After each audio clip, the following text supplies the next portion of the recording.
Quatrième partie, méthode d'évaluation et indicateurs de la RE 2020.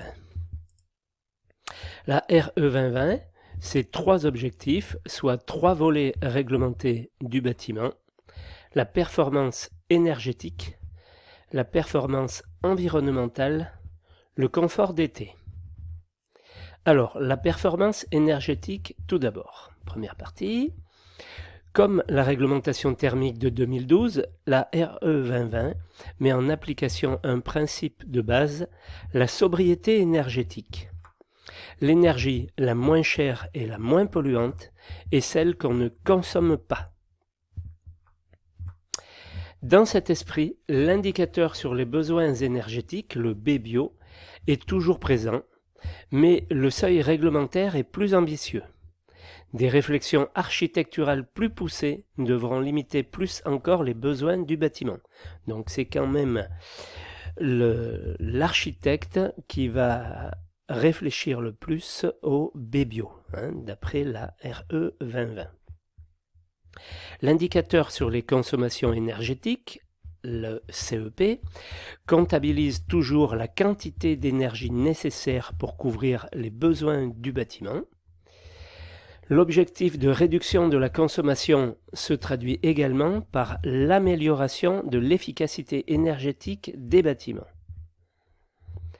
Enfin, la RE 2020 impose de réduire en priorité la consommation des énergies non renouvelables. Un nouvel indicateur, le CEP-NR, consommation en énergie primaire non renouvelable, ne comptabilise pas les consommations d'énergie renouvelable ou récupérée. Cette nouveauté incite les concepteurs à réduire l'usage des énergies non renouvelables, fossiles, électricité, et à recourir davantage à des énergies renouvelables.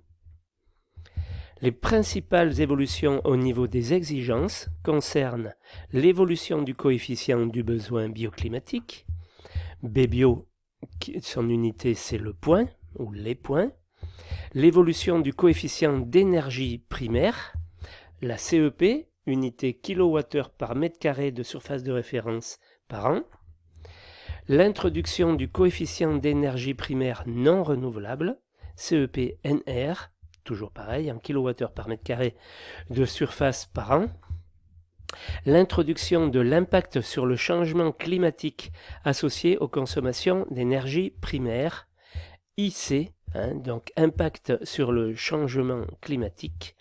En énergie, l'unité c'est le kilo d'équivalent de CO2 dans la nature par mètre carré de surface de référence. Voilà, donc un tableau un petit peu synthétique de tout ça. Donc en RT 2012, on avait le BBio, besoin énergétique du bâtiment, pour en assurer le chauffage, le refroidissement et l'éclairage. Avec la RE 2020, le principe est conservé, mais les exigences sont renforcées. Modification du périmètre de calcul, calcul systématique des besoins de froid en plus. La CEP, consommation en énergie primaire du bâtiment, évolue vers un principe conservé et exigence renforcée, export d'énergie exclu. Plus modification du périmètre de calcul, toujours poste de consommation élargie. Alors, par rapport à la RT 2012, il y a la CEP-NR, consommation en énergie primaire non renouvelable du bâtiment.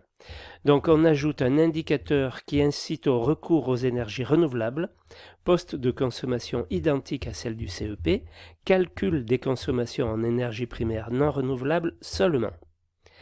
Et nouveau, impact sur le changement climatique énergie, donc impact sur le changement climatique des consommations d'énergie primaire, donc ajout d'un indicateur qui incite au recours de sources d'énergie décarbonées, calcul de l'impact sur le changement climatique des consommations énergétiques du CEP, indicateur à la fois énergétique et environnemental. Voilà.